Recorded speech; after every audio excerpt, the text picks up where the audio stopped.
Welcome to tonight's class. Tonight we will be learning about Purim. As the holiday of Purim is coming up beginning next week. Monday night is the beginning of Purim through to Tuesday, March 3rd. We'll be celebrating here with a Purim party at 6 p.m. on Tuesday evening, beginning with the Megillah reading and then being able to fulfill the other mitzvahs of the day, having a Purim meal, giving gifts to each other, gifts of food one to another, and giving charity, giving tzedakah, matanas levyonim. So all those four mitzvahs we'll be able to fulfill on Purim, as well as the night before Purim, the night of Purim rather, Monday night in the evening, we'll be reading the Megillah here as well. But let's get right into it, into the part of the scenario that took place, the story of Purim, and why it has so much to do with children, especially encouraging children to come to shul, to come to listen to the Megillah being read and making lots of noise by blotting out Haman's name, and why the holiday of Purim is so much centered around children, even though, like every mitzvah, it's a mitzvah for adults and children the same. Of course, the obligation of mitzvahs are primarily on adults. However, as we'll learn, the mitzvahs of Purim, there's specific emphasis on the children, and therefore we encourage children to come and listen to the Megillah, even though in some places they don't like children being there because they make too much noise and other people can't hear. We encourage everyone to come and join with children as well, and the noise that they bring along is an extra bonus, and hopefully everyone gets to hear all the words of the Megillah. So let's jump right into the story of Purim. But briefly, the story of Purim takes place at a time when the Jewish people are still in exile, just before the second temple was built. And Achashverosh was the king at the time. He had an evil advisor named Haman, which made it his lifelong goal to destroy the Jewish people and get rid of them, to get rid of us. Achashverosh then throws a feast for many days and is partying for many days long. Eventually, the outcome is that he asks his wife Vashti to come present herself so he can show off her beauty. At that moment, when she's called, Hashem makes a miracle, and suddenly her beauty disappears, and she doesn't look so nice, and she refuses to come. In his drunken, angry stupor, he asks his advisor, "What should be done? What should be done to her?" And they advise him to kill her. Then they. After he realizes what transpires, he wants a new queen, and he makes this beauty contest and gathers together all the beautiful girls in his whole in the whole country, and his whole rulership that he ruled over, and brings them to his palace, including Esther was also recruited to this contest. Eventually, the outcome is that Esther, even though she didn't put very much effort in order to win this contest, it wasn't something she was very excited about, but at the end she was selected, even though she didn't make herself up like all the other girls. She only did what was mandatory and didn't put any extra effort, yet she was selected at the request of her uncle or cousin Mordechai. He does not disclose to King Achashverosh her identity, who she's from, what nation she's from, and she plays along throughout her time in the palace, making as if she's just like everybody else. Achashverosh doesn't know that she's from the Jewish nation, and eventually, when Haman plots to destroy the Jewish people in their entirety, Esther then makes a feast and calls Haman and Achashverosh alone to this banquet, just the two of them. And after the first banquet, she then calls a second banquet, and by the second party that she throws for Achashverosh and Haman is when she identifies to Achashverosh that this man Haman wants to destroy her and her entire nation. It's at that moment that she discloses that she is from the Jewish nation, and thereby gains favor in the king's eyes, and Jewish people are saved.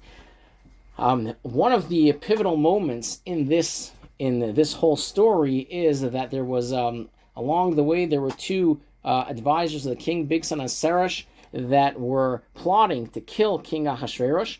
when after Esther was brought to the palace, Mordechai would go to the palace gates day in and day out to hear what's going on with her while he was there, because he was part of the Sanhedrin.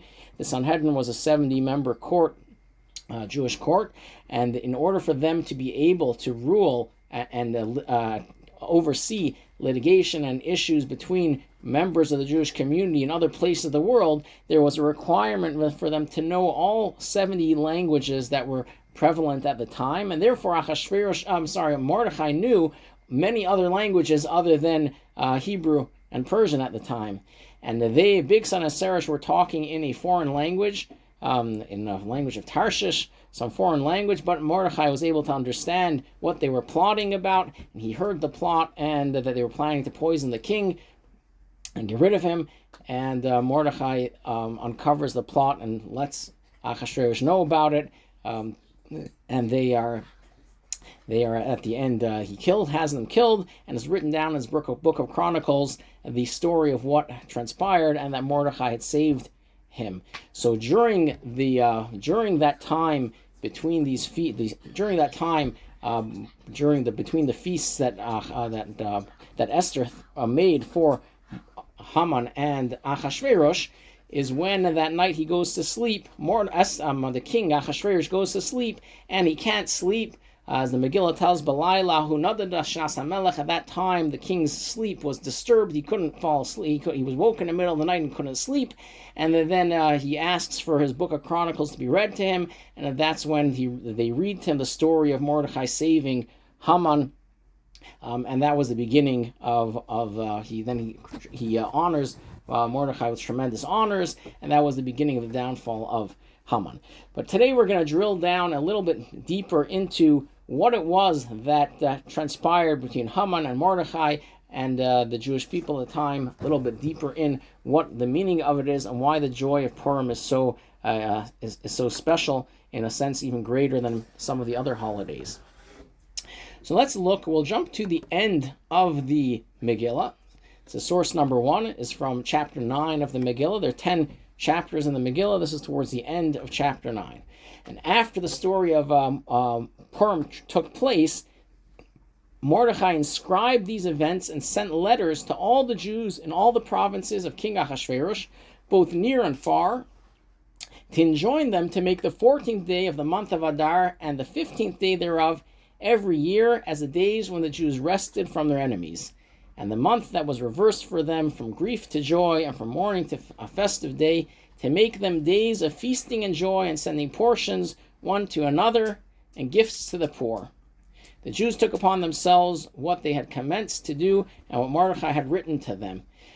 So after the story of Purim happened, which the decrees that Haman wanted to plot against the Jewish people, and then the feasts which Esther made and getting rid of Haman, that all took place in the month of Nisan, right before Pesach. During the first few days of Pesach is when Esther had requested that the Jews fast for 3 days and 3 nights before she was going to go to the king, and then she goes to the king and asks him to come to this party that she's going to throw for him and Haman. But that decree that it was initially set that the Jewish people would be destroyed, that was the decree was decreed in the month of Nisan. Adar is the last month of the year starting from Nisan. So this was 11 months earlier was when the plot of Haman was decreed against the Jewish people, that on the 13th day of Adar, that's when the entire people are able to go out and arm themselves and go kill the Jews and loot them and take their possessions. And since the king Ahasuerus was such a humble person, shall we say, that he would not retract the previous decree. That was supposedly the bylaws, that they weren't allowed to retract the previous decree that was decreed. So instead of retracting his decree against the Jewish people, he made a new decree that the Jews are able to arm themselves and stand up and fight against the enemies. Anyone that wants to try and make trouble, they're able to stand up against and fight back with the support of the leadership. So when it came 11 months later to the month, that entire year they weren't sure what was going to happen. When it came to the 13th day of Adar, that's when they stood up in all the provinces of the king, the entire inhabited world at the time, and stood up and fought against the enemies of the Jews that tried to destroy us. And in the city, the capital city of Shushan itself, they not only fought on the 13th, which in most other places they were fighting on the 13th, and they rested and celebrated on the 14th, whereas in the city of Shushan, the capital, they continued fighting throughout the 14th day of Adar, and they only rested and celebrated on the 15th. That's what we know today as Shushan Purim. So although we celebrate Purim around the world on the 14th day of Adar, if one were to live in Shushan, what was Shushan then, they would celebrate the 15th day of Purim. In order to give honor to the city of Jerusalem and other cities in Israel that had walls around it from the time of Joshua, when they entered into the land of Israel to begin with, when they instituted the holiday of Purim, they decreed that not only in Shushan, but also in Jerusalem and other cities that at that point were destroyed. The temple was not yet rebuilt. The second temple was not yet rebuilt, but to honor Jerusalem, which was destroyed and hoping to be rebuilt again, they didn't want to make Shushan any better than Jerusalem or other walled cities from the times of Joshua, from Yeshua ben Nun, and therefore was decreed that the holiday of Purim would be celebrated just like in Shushan in any of the cities in Israel that had walls around it from the time of Joshua, also celebrated Purim on Shushan Purim. Since there are many places it's unknown, it's not certain whether or not they had walls around from the time of Joshua. The one of the cities that is for certain that had a wall around it from that time is the city of Jerusalem. So if one is in the old city of Jerusalem for Purim, instead of celebrating on the 14th of Adar, they celebrate Purim on the 15th of Adar. But most of us around the world celebrate on the 14th. So this is what it means in the Megillah that they wrote down. Mordechai inscribed these events and sent it all around that they should celebrate the 14th and the 15th day of the month as days of joy and celebration. And the entire month, as we discussed last week, that the entire month of Adar is a month of joy, transformed from grief to joy, and from mourning to festivities. And they took upon themselves that very year, that they would listen to what Mordechai had written down, that the way to celebrate it is by giving gifts of food one to another, by portions of food, by giving gifts to the poor, by feasting and joy, that's our meal, and then of course by reading the story of the Megillah, which is what we do today, how we celebrate the holiday of Purim. The Jews ordained and took upon themselves and upon their descendants and upon all those who joined them, and it is not to be revoked, to establish these 2 days according to their script and according to their appointed time every year.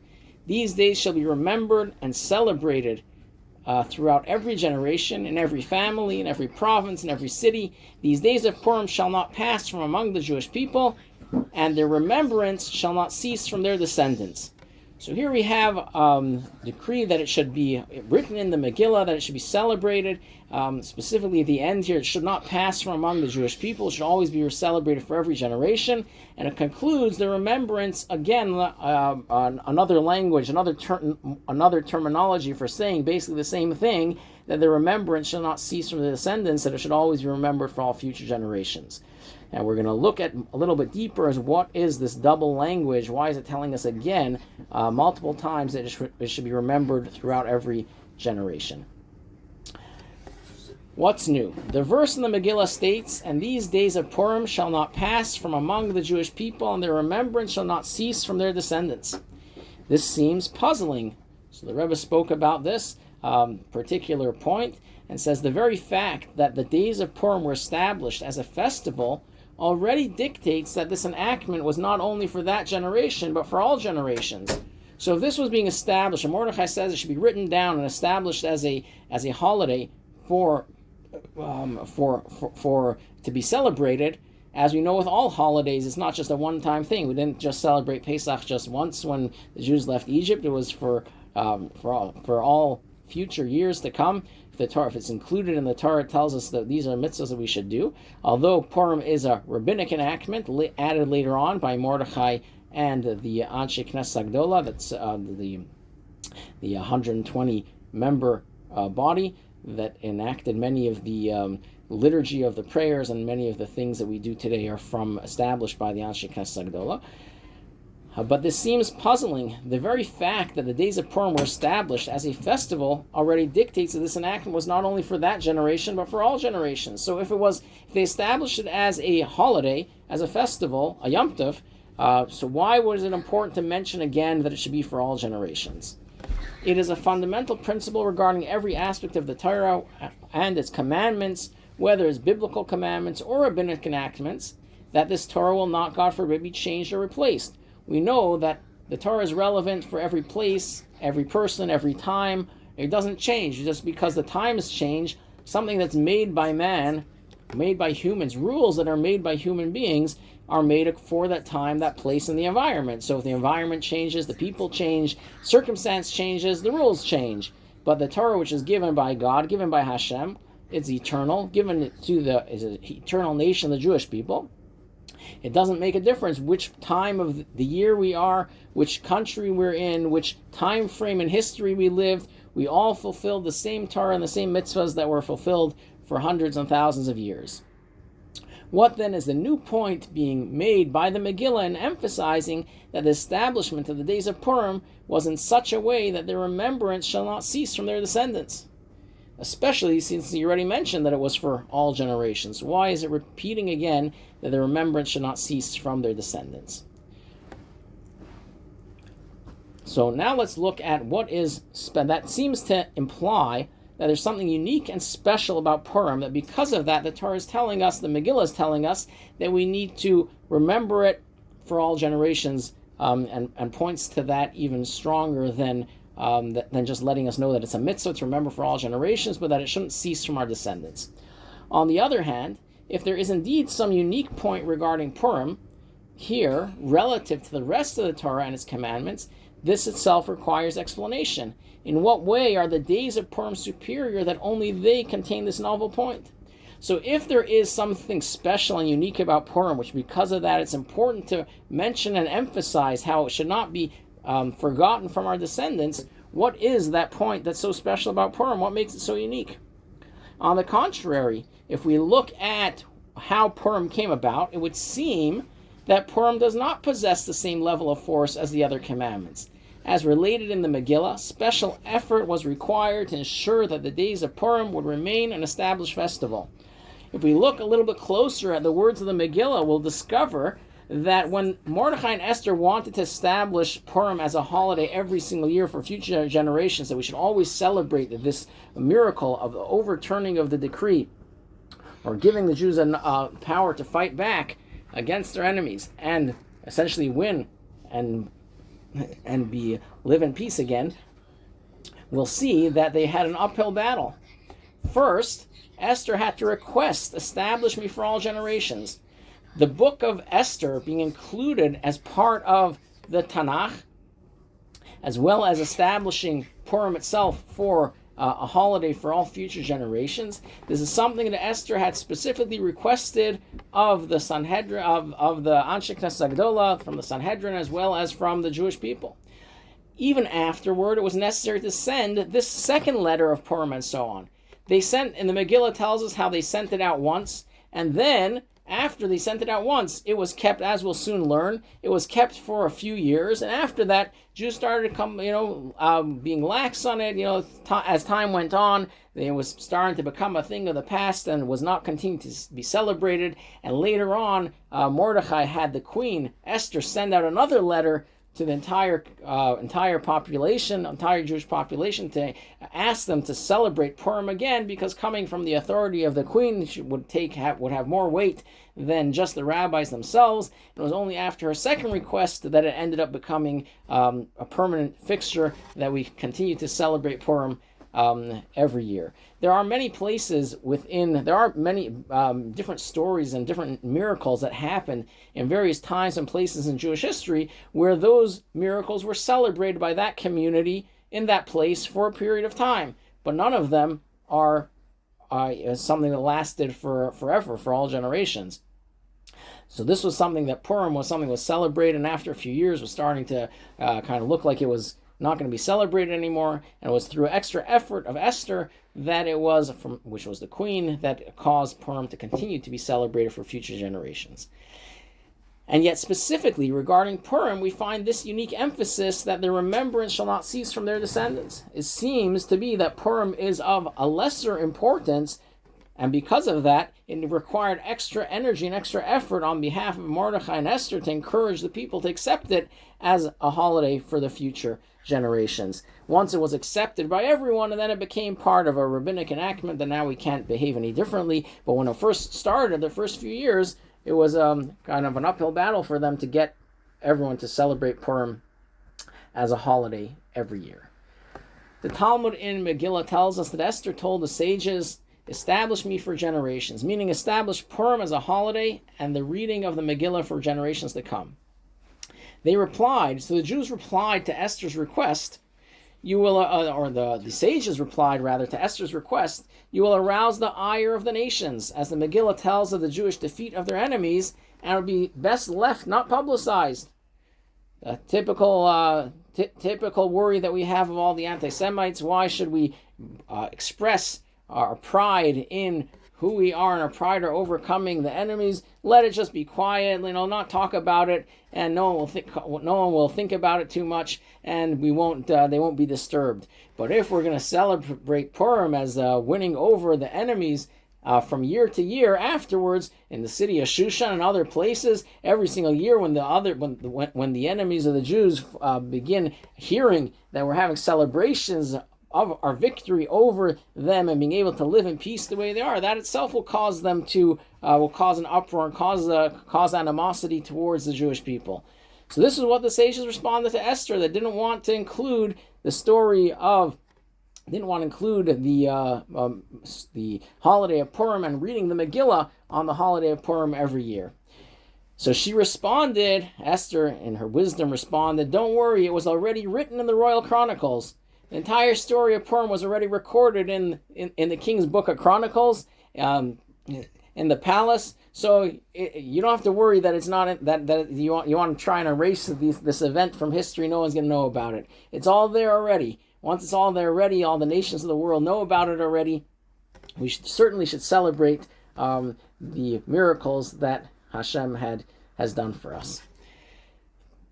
The Megillah itself continues telling us about how Queen Esther, the daughter of Avichail and Mordechai the Jew, in the Megillah, Mordechai is referred to as Mordechai HaYehudi, he wrote down all the acts of power to confirm the second Purim letter.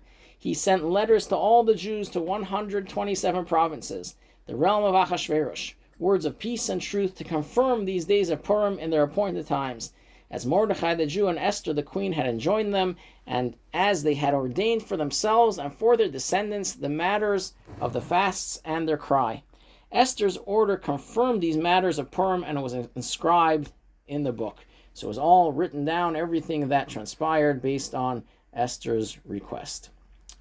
The Ibn Ezra, commentary on Tanakh, comments that the Jews observed Purim for several years and then neglected it.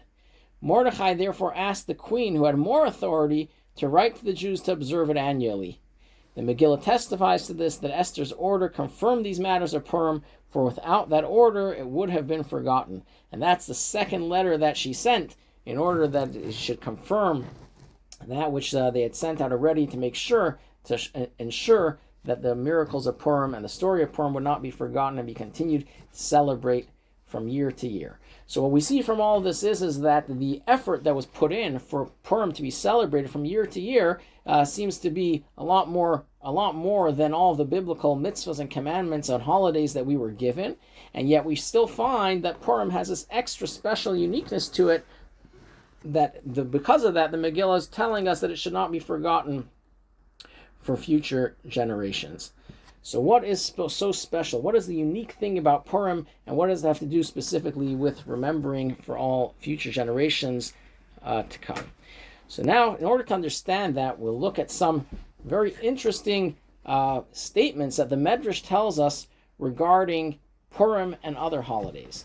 The answer to this question is stated explicitly by the sages, who derive from this verse that even if all the other festivals are to be nullified, the days of Purim will not be nullified. So because it says that it will last forever, our sages learn from that even if all the festivals will be nullified, the days of Purim still will remain. In Medrash, the Medrash in Mishlei tells us, the Rabbi Abahu said, what did Esther do when the Jews were in distress? She called a party for Achashverosh and Haman, and got them drunk with wine. Haman thought she was honoring him, but didn't realize she was laying a trap, acquiring her nation forever. So what did she do? She set a table for Haman and Achashverosh, and the Medrash goes on to explain what does it mean that she set a table in a spiritual sense. She set her table in this world and in the Messianic age. This refers to the good name she acquired for herself in both worlds.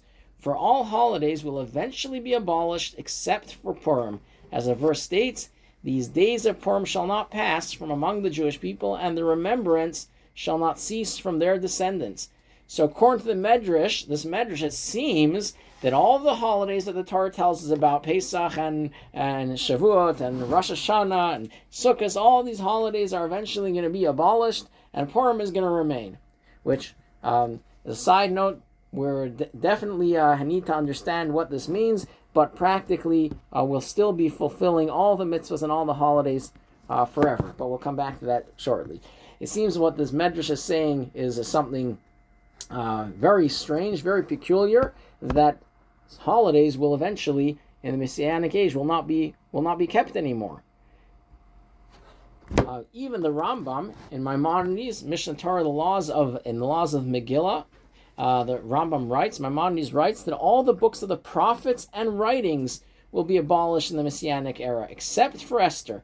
She'll have the 5 books of Moses, the Chumash, the Torah, but the prophets and writings will all be abolished. So all of the writings, including Kings and Samuel and the Judges, and all the writings, Tehillim, and the book of Chronicles, and all these books of Nach, of Nevi'im and Kesuvim will not be studied anymore. It seems like the Rambam is telling us that they're going to be taken away, and the only thing that's going to be remaining is the book of Esther. And the Rambam continues, Maimonides continues and tells us that although all memories of the difficulties endured by our people will be forgotten, as the verse says, for the original suffering has been forgotten and hidden from my eyes, but Purim will not be abolished. As the verse says, these days of Purim shall not pass from among the Jewish people, and the remembrance shall not cease from their descendants.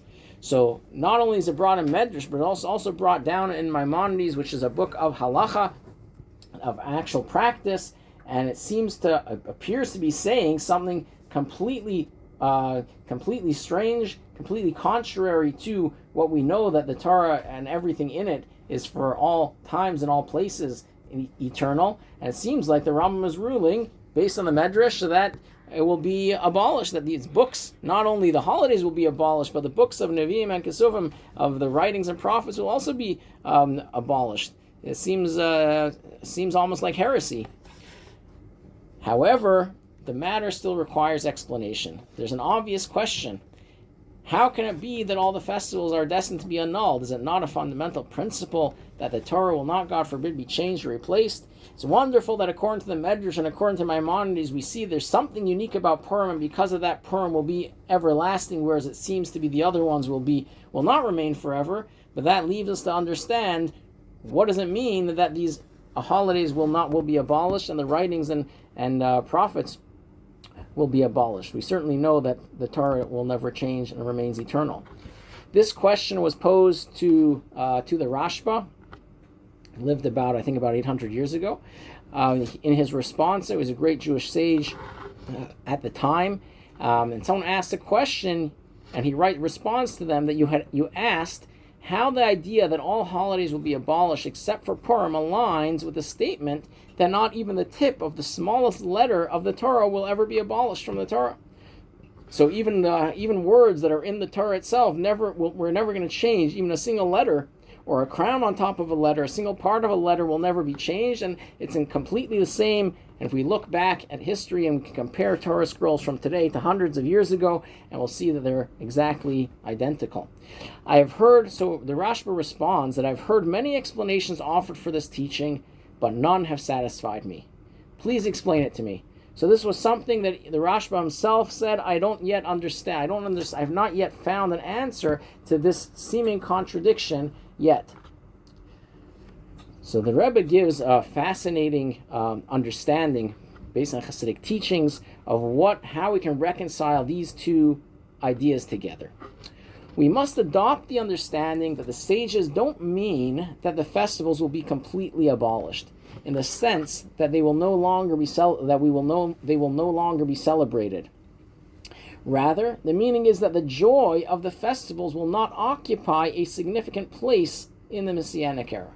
So God forbid, chas v'shalom, to say that the holidays won't be celebrated anymore, the Nevi'im and Kesuvim, the writings and prophets, won't be learnt and studied anymore. Of course they'll be learnt and studied. Of course we'll still celebrate Passover and Sukkot and all the other holidays.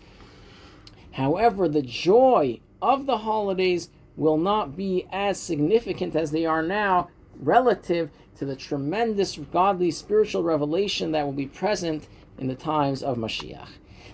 The joy of the festivals, the appointed time for rejoicing, is a limited and defined joy, which is why it's associated with the festival offerings brought in a specific and limited number.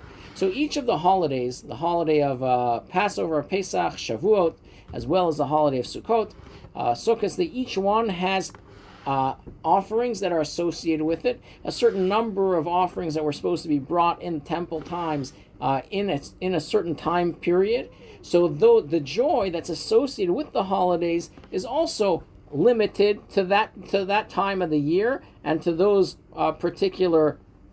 associated with those particular offerings that were brought. So although it's a tremendous joy that was being celebrated, it's limited and defined by the offerings and connection that we have to Hashem through those offerings at the times of those holidays.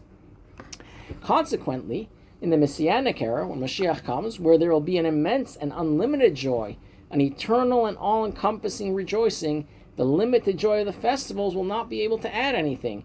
Today, we have a regular day of the week, a regular day of the month, that are just simple, regular weekdays, and then we come to Shabbos, you have Shabbat, which then we feel more spiritually connected. It's a more uplifting day. We look forward to the holidays, all the holidays that we have, and each holiday has its own special, unique inspiration that we gain from that holiday, and the joy associated with those holidays, which is a step up from the regular mundane weekday activities that we're doing. And comes the holiday, we're in a different kind of mode, different kind of mood coming into the Passover Seder than we have the rest of the year. However, that's because the rest of the year is simple, mundane. We're busy with our day-to-day activities. We're busy going to work, earning a living, taking care of all our physical needs. However, when in Messianic times, when Mashiach comes, we're going to experience holiday-like or even greater than holiday-like spiritual inspiration and uplifting, being uplifted, and spiritual revelation of godliness will be present on a regular day-to-day, in our regular day-to-day activities. So each and every day will be as if each and every day of the year will be holiday-like, and therefore the holidays aren't adding much. This is similar to the expression, "What benefit is a lamp in broad daylight?" So of course we know a light can, when it's dark, a light provides the ability for us to see. And if we take the same light, light a bonfire or turn on a flashlight outside when the sun is shining bright, the additional light that we're contributing is not going to add very much relative to the tremendous light that's emanating from the sun. And the precise wording in that expression is that what benefit for the light of the lamp, what benefit is a lamp in broad daylight? Why is it what benefit is a lamp? Because the light of the lamp does exist. However, it accomplishes nothing. It does not illuminate its surroundings. So you can take a lamp outside now in the dark at night, and it will help us be able to see. You take the same lamp outside in the daytime, The lamp exists, the light of the lamp still exists, but relative to the sunlight and daylight that's around us, it doesn't accomplish anything. For this reason, the phrase the festivals will be nullified is used, since their joy will not accomplish anything in the future Messianic era. The festivals will still be there. The joy of the festivals will still be there. But that joy will become nullified, it will become batal, it will become irrelevant in the tremendous joy that we're experiencing and the basking in the glory of Hashem and the revelation of godliness that will be present in Messianic times. When it comes to the holiday, the joy of the holiday is not adding anything. In fact, what we have on a regular day today will be a greater joy and greater connection, deeper than the holidays, because the holidays represent joy and a connection to Hashem which is limited to a certain time, to certain offerings, certain methods of connecting to Hashem through those offerings. Today, which today we do with prayer instead. But that joy and connection that we experience on holidays is a lower level than the joy and experience that we'll be experiencing every single day in Messianic times. And therefore, that's what it means that they will be batal, they'll be nullified. Not that, God forbid, that they will be taken away, that we won't celebrate them, but we won't feel the joy and celebration nearly as much as we do today because of the greater joy and celebration that we'll have on a day-to-day basis. It follows that the unique quality of days of Purim, which will not be nullified, is that the joy of Purim is so great that it will not be overshadowed even in the time of Mashiach, which is described as being a time of everlasting joy upon their heads. Not only will it still have a place then, but it will have the power to break through boundaries, just as joy breaks through barriers. Even the boundaries still possible within the state of Mashiach of everlasting joy upon their heads. So now the uniqueness of Purim is that the tremendous joy of Purim is a level of joy which is not only greater than the other holidays that we experience today, but it's even greater, has an aspect to it that's greater even than the godly revelation and joy that will come in the days of Mashiach, which we'll experience every single day. And therefore, the days of Purim will not be nullified because they will outshine. It will be even stronger light than the shine which is coming on a day-to-day basis. But of course, that brings us back to the original question: what does it mean, and why is it? What's so unique about Purim that not only is it greater than the holidays today, but it's also greater than the revelations which will happen when Mashiach comes? So for that, we need to zero in and look a little bit deeper at what was the decree of Haman against the Jewish people. How was it taken away? How was it nullified? And who are the ones that were central, besides for Mordechai and Esther, of course? Who were the other people that were central to the miracle and wonders that took place in the time of Purim? So this mitzvah, as we began in the beginning of the class, is specifically connected with children. This unique idea that the days of Purim will not be nullified in the Messianic age is derived from the verse, "And the remembrance shall not cease from their descendants." It therefore stands to reason that the explanation for this is also hinted at in the wording of this very verse.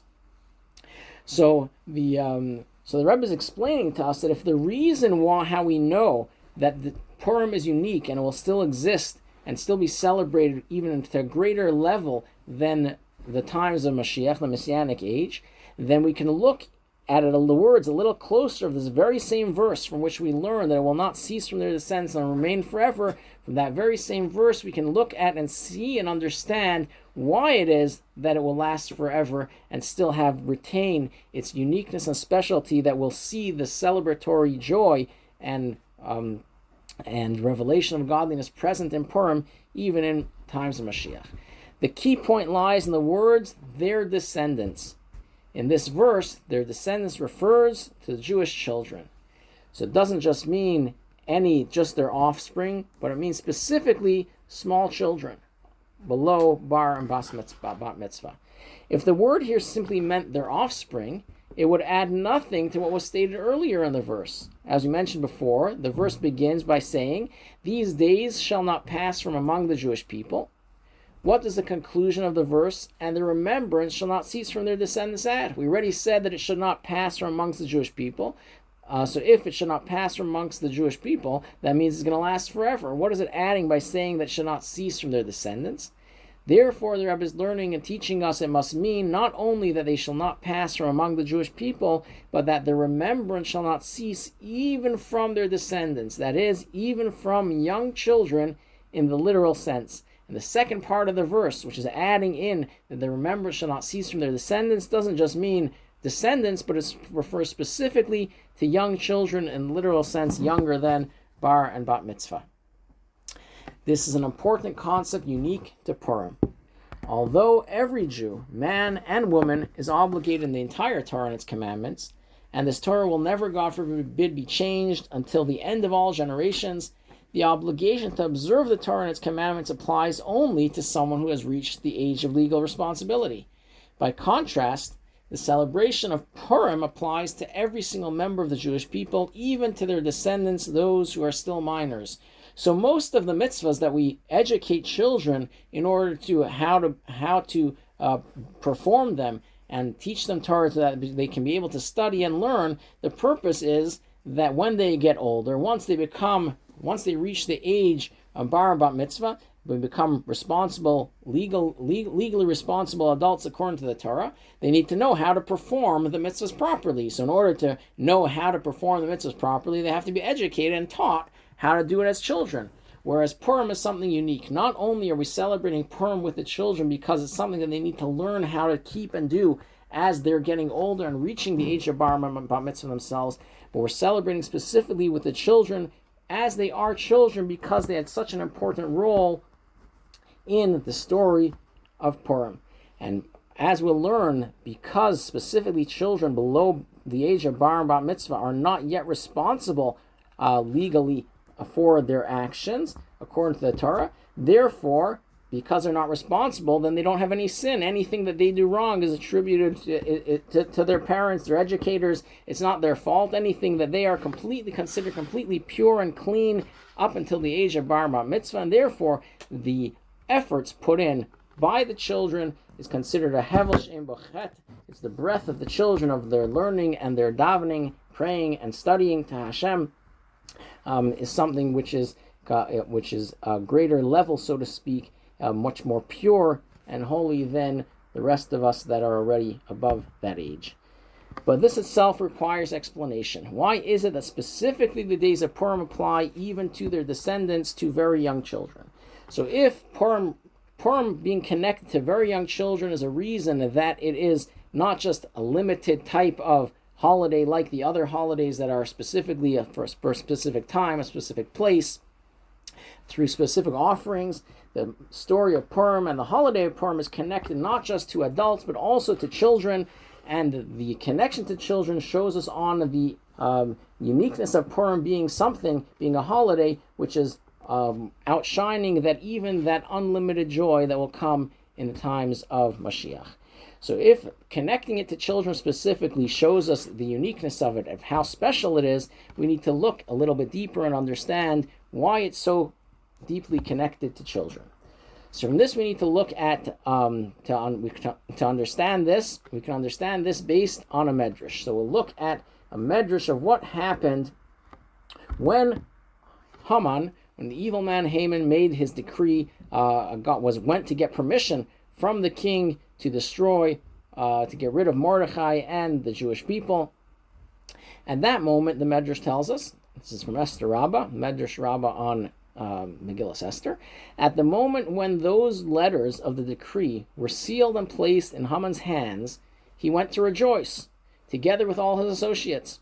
So after he got the letters from the king signed and stamped, that he can send them out, that they can destroy the Jewish people on the 13th of Adar, they encountered, as they're walking out joyously from the king's palace, walking home, they encountered Mordechai walking ahead of them.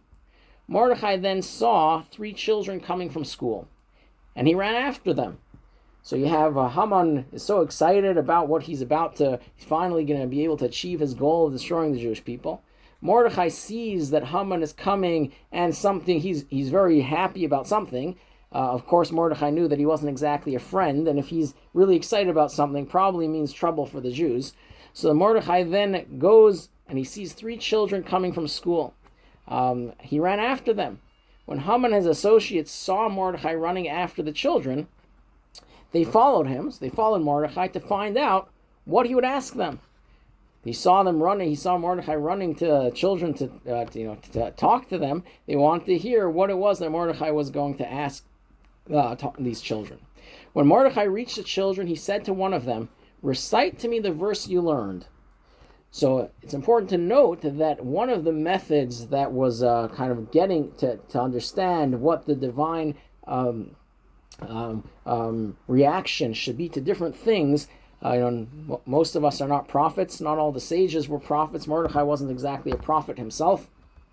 He was a very great sage, but wasn't part of the Nevi'im. He went to ask the children what they learned, and by asking a child which has not reached the age of bar mitzvah yet what they learned that day, that was one of the methods of getting messages from Hashem and getting signs from above of what the outcome, what was going to happen. So he goes to the children, runs after the children, and asks 3 children to recite, tell him what they learned that day. The first child answered. He tells him a verse from Proverbs, from chapter 3, verse 25. "Do not fear sudden terror or the destruction of the wicked when it comes." So that was the first verse he heard. Don't be afraid of terror, and don't be afraid of the wicked coming to destroy you. The second child said, "Today I was studying, and this is the verse where I stopped before leaving school." And he tells him the very last verse he studied in school that day was from Isaiah, chapter 8, verse 10, which says, "Devise a plan, and it will be foiled. Speak a word, and it will not stand, for God is with us." Again, he hears clear verse saying that the words of those that are making a plan to destroy the Jewish people won't stand because God is with us. The third child recites yet another verse from Isaiah 46, verse 4. "Even to old age I am the same, and even to gray hair I will carry you. I have made, and I will bear, I will carry, and I will deliver you." So Hashem is assuring the people that no matter where they're holding, He will take care of us and deliver us. And those that are familiar with the prayers, with the Siddur, these 3 verses are the conclusion of each of the 3 daily prayers that we say at the very end of the service. We say these 3 verses that those children recited. When Mordechai heard this, he laughed and rejoiced greatly. Haman said to him, "What is this joy that you feel because of these children's words?" So Mordechai responds to him, he answered, "Because they have brought me good news, that I need not fear the evil plan you have devised against us." And this was even before he actually knew exactly what was going on, what Haman had devised against them. Immediately the wicked Haman became angry, and he said, "The first I will lay my hand on are these children," because they're the ones that brought him the joy that Mordechai felt that this was the news he was waiting for, that they will overcome Haman and his wicked plans. Haman decided, forget about Mordechai and all the other Jews. It's the children that I need to get rid of the first. At first glance, this itself requires explanation. How could it be that the downfall of Haman became known and revealed to Mordechai specifically through school children? After all, Mordechai was one of the leading members of the Sanhedrin, the guide and spiritual leader of the entire Jewish people, and the very teacher of these children. He was like the chief teacher of the children. So how could it be that this information came specifically from them? The matter becomes clear from the Medrash itself, which explains that the nullification of Haman's decree came about through the voice of the children. That is, the Torah of study of school children. As related in the Medrash mentioned earlier, Mordechai gathered young children and taught them Torah, and it was this voice of the children that brought about the cancellation of Haman's decree. So the reason why this information came specifically from children is not just not just that it happened to come through the children, but it's specifically because of the actions and behavior of the children themselves that actually had the strength and power to nullify the spiritual decree above, as well as the decree down here on earth that Haman's plans should be completely canceled. So as we learn this last medrash here from another story about what transpired when Haman sought to destroy the Jewish people, and this is right after he had built a gallows. Once he was trying to get permission from the king Ahasuerus to go build a gallows for Mordechai and hang him on it. After the gallows were built, Haman went to seek Mordechai and found him in the study hall, teaching children Torah. They were yelling and crying. So Mordechai, immediately upon hearing this decree, the decree that Haman wanted to annihilate the entire Jewish people, he defiantly went and gathered 22,000 children together and taught them Torah publicly. So of course they were yelling and crying because of the decree that stood up that was laying over their heads. But at the same time, they followed Mordechai and continued studying Torah. So Haman counted 22,000 children. He then placed them in iron chains and stationed guards outside, telling them that tomorrow he return and kill all the children first, and then hang Mordechai. Their mothers brought them bread and water to eat, and said, "Children, eat and drink before you die, so you won't die hungry." This is part of the evil Haman of what he wanted to do. They placed their hands on their holy books and swore by the life of Mordechai, their teacher, that they would not eat or drink, but would die fasting. They all cried in unison until their pleas reached the heavens, and God heard the sound of their cries. At that moment, God's mercies flowed over, and he rose from his throne of judgment and sat on the throne of mercy, saying, "What is this noise I hear? Like goats and kids. What is this noise that I hear of these? It sounds like animals making noise." Moses rose before God and said, "Master of the world, these are not goats or kids, but these are youngsters of your nation, who have been fasting for 3 days and nights, and tomorrow the enemy wishes to slaughter them like animals, like goats and kids." At that moment, God took the decrees that had been sealed with cement against the Jewish people and tore them up, and made Ahasuerus have a tumultuous night. As the verse says, on that night he was not able to sleep, and they brought the book of Chronicles, and that's when they read the story of Mordechai saving the king. And then Haman was decreed to go and lead Mordechai around on the king's horse, dressed up in the king's garb. That was the beginning of the end of Haman. And his plot. So this all came about because of the reaction, not just of Mordechai and the leaders of the people, but of the children that went along with Mordechai. Not just went to study with him. They went and studied and took part in the fasting and davening and praying to Hashem the 3 days and 3 nights, and committed to whatever Mordechai wants, whatever Mordechai suggests that they do, and they're connecting to Hashem. Whatever he does, we're with him. We're not going to let him suffer alone. We are going to be with him until the last moment, whatever it takes.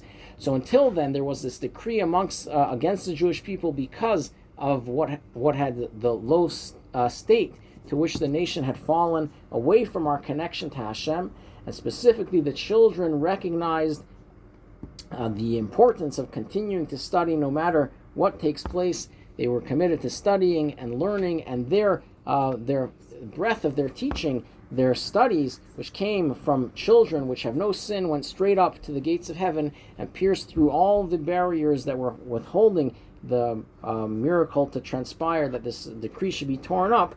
Which any tragic event that happens to the Jewish people down here in this physical world is because of some kind of spiritual decree above. And Hashem immediately arose after Moshe came to Hashem and told him, like, this is what's going on, and the cries of the children reached the heavens and ultimately brought about the miracle of Purim. The reason for this is that the eternal survival of the Jewish people depends specifically on school children, which are referred to in this verse as their descendants. As the verse states, from the mouths of infants and nursing babes, you have established strength to silence the enemy and the avenger. So it was specifically the children that they were being targeted by Haman, even the innocent children that had virtually no ability to defend themselves at all, is who Haman wanted to go after the first, because he recognized something that many of us sometimes fail to recognize. Haman himself recognized, with his whole evilness and cruelty, he recognized that the eternity of the Jewish people and the future of the Jewish people rests on the children studying and learning and carrying on the Torah and mitzvahs for future generations, not just when they get older, but as they are children, the excitement and strength and energy that the children embody by their teaching and learning and practicing as children in their current state is something that Haman recognized was so important and therefore wanted to destroy them the first. And this is where they came back with full strength and continued studying even harder and learning even more than before, and that's what brought about the redemption from the terrible decrees of Haman. This is why Haman's decree was connected specifically with the children. The Medrash relates that when Haman heard the verses they recited, "Do not fear, take counsel, and even to old age," he immediately became angry and said, "The first I will lay my hands on are these children." When it was seen above that the school children were conducting themselves properly, despite his decree, thereby guaranteeing the continuity and the eternal survival of the Jewish people, Haman's decree was automatically nullified. Now, this also explains the connection between the two ideas in the verse. Number one, their remembrance shall not cease from their descendants, which means that the days of Purim will not be nullified even in the future. Even when all other festivals will be nullified, Purim will still not be nullified. And the second point, that it shall not cease from their descendants from the very young children. So the idea that it will not cease from the very young children and that will always exist for all future generations are now dependent one on another. The two depend on each other. The eternal endurance of the Jewish people depends on their descendants being educated properly in the path of Torah and mitzvahs. This was the victory of the days of Purim. At that time, Mordechai firmly established the education of school children. Through this, an eternal bond was forged between the Jewish people and the Torah. For this reason, it is specifically the days of Purim that endure eternally and will not be nullified even in the Messianic age, because this holiday is specifically connected to the children, which ensure the continuity of the Jewish people and ensure the excitement in the study of Torah and connection to mitzvahs continues forever. Therefore, because of this, that's the embodiment of what Purim is all about, and therefore Purim will last forever. It's not just something that's for this generation, not just something for this time, but the concept of Purim and the connection to the Jewish children and their education and making sure there's a strong, robust education system for children is what makes sure that the Jewish people last and remain forever. And because of this, the joy of Purim is something which is not limited to one time, one area. It embodies the continuity and eternality of the Jewish people and of the Torah and the mitzvahs, and because of this, Purim will remain forever and even outshine the light of the Messianic age, because this embodies this very concept of being everlasting and eternal, far greater than all the other holidays, even greater than the light which will be shining forth in the time of Mashiach. May we merit that time very soon and be able to celebrate Purim in the greatest, most profound way.